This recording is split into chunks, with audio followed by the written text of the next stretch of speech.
I'm a storyteller, and I would like to tell you a few personal stories about what I like to call the danger of the single story. I grew up on a university campus in eastern Nigeria. My mother says that I started reading at the age of 2, although I think 4 is probably close to the truth. So I was an early reader, and what I read were British and American children's books. I was also an early writer. And when I began to write at about the age of 7, stories in pencil with crayon illustrations that my poor mother was obligated to read, I wrote exactly the kinds of stories I was reading. All my characters were white and blue-eyed. They played in the snow. They ate apples. And they talked a lot about the weather, how lovely it was that the sun had come out. Now, this despite the fact that I lived in Nigeria. I had never been outside Nigeria. We didn't have snow. We ate mangoes. And we never talked about the weather because there was no need to. My characters also drank a lot of ginger beer because the characters in the British books I read drank ginger beer. Never mind that I had no idea what ginger beer was. And for many years afterwards, I would have a desperate desire to taste ginger beer. But that is another story. What this demonstrates, I think, is how impressionable and vulnerable we are in the face of a story, particularly as children. Because all I had read were books in which characters were foreign, I had become convinced that books, by their very nature, had to have foreigners in them and had to be about things with which I could not personally identify. Now, things changed when I discovered African books. There weren't many of them available, and they weren't quite as easy to find as the foreign books, but because of writers like Chinua Achebe and Kamara Laye, I went through a mental shift in my perception of literature. I realized that people like me, girls with skin the color of chocolate, whose kinky hair could not form ponytails, could also exist in literature.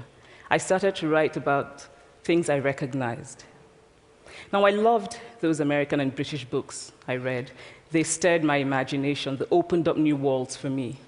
But the unintended consequence was that I did not know that people like me could exist in literature. So what the discovery of African writers did for me was this. It saved me from having a single story of what books are. I come from a conventional middle-class Nigerian family. My father was a professor. My mother was an administrator. And so we had, as was the norm, live-in domestic help who would often come from nearby rural villages. So the year I turned 8, we got a new houseboy. His name was Fide. The only thing my mother told us about him was that his family was very poor. My mother sent yams and rice and our old clothes to his family. And when I didn't finish my dinner, my mother would say, "Finish your food. Don't you know people like Fide's family have nothing?" So I felt enormous pity for Fide's family. Then one Saturday, we went to his village to visit. And his mother showed us a beautifully patterned basket made of dyed raffia that his brother had made. I was startled. It had not occurred to me that anybody in his family could actually make something. All I had heard about them was how poor they were, so that it had become impossible for me to see them as anything else but poor. Their poverty was my single story of them. Years later, I thought about this when I left Nigeria to go to university in the United States. I was 19. My American roommate was shocked by me. She asked where I had learned to speak English so well and was confused when I said that Nigeria happened to have English as its official language. She asked if she could listen to what she called my tribal music, and was consequently very disappointed when I produced my tape of Mariah Carey. She assumed that I did not know how to use a stove. What struck me was this. She had felt sorry for me even before she saw me. Her default position toward me, as an African, was a kind of patronizing, well-meaning pity. My roommate had a single story of Africa, a single story of catastrophe.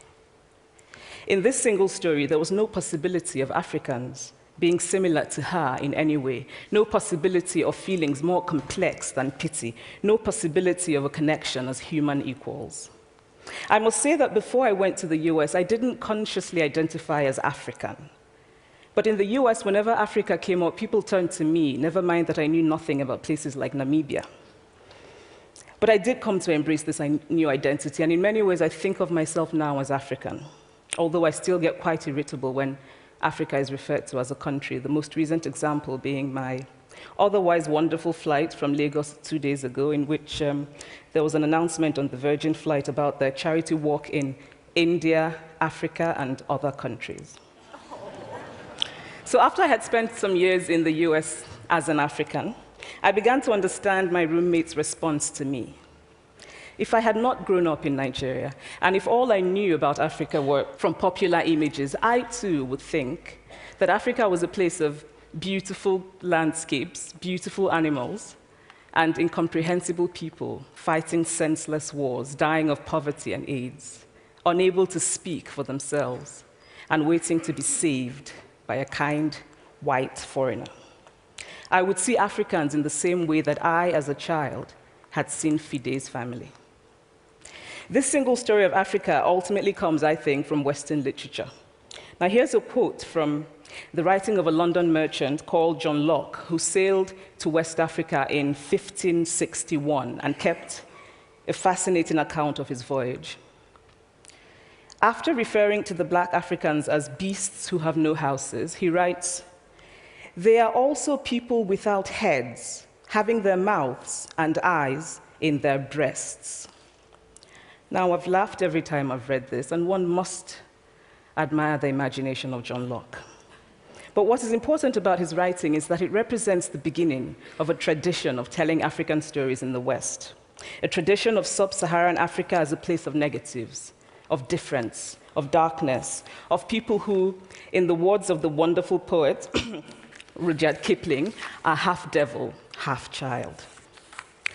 And so I began to realize that my American roommate must have, throughout her life, seen and heard different versions of this single story. As had a professor who once told me that my novel was not authentically African. Now, I was quite willing to contend that there were a number of things wrong with the novel, that it had failed in a number of places, but I had not quite imagined that it had failed at achieving something called African authenticity. In fact, I did not know what African authenticity was.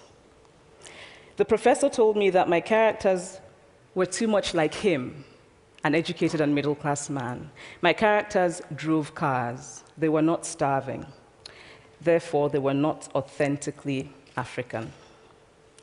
But I must quickly add that I, too, am just as guilty on the question of the single story.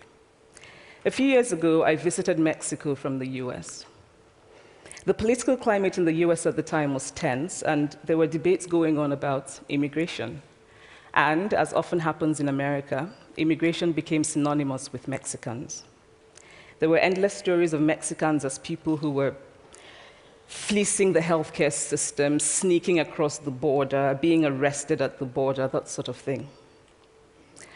I remember walking around on my first day in Guadalajara, watching the people going to work, rolling up tortillas in the marketplace, smoking, laughing. I remember first feeling slight surprise, and then I was overwhelmed with shame.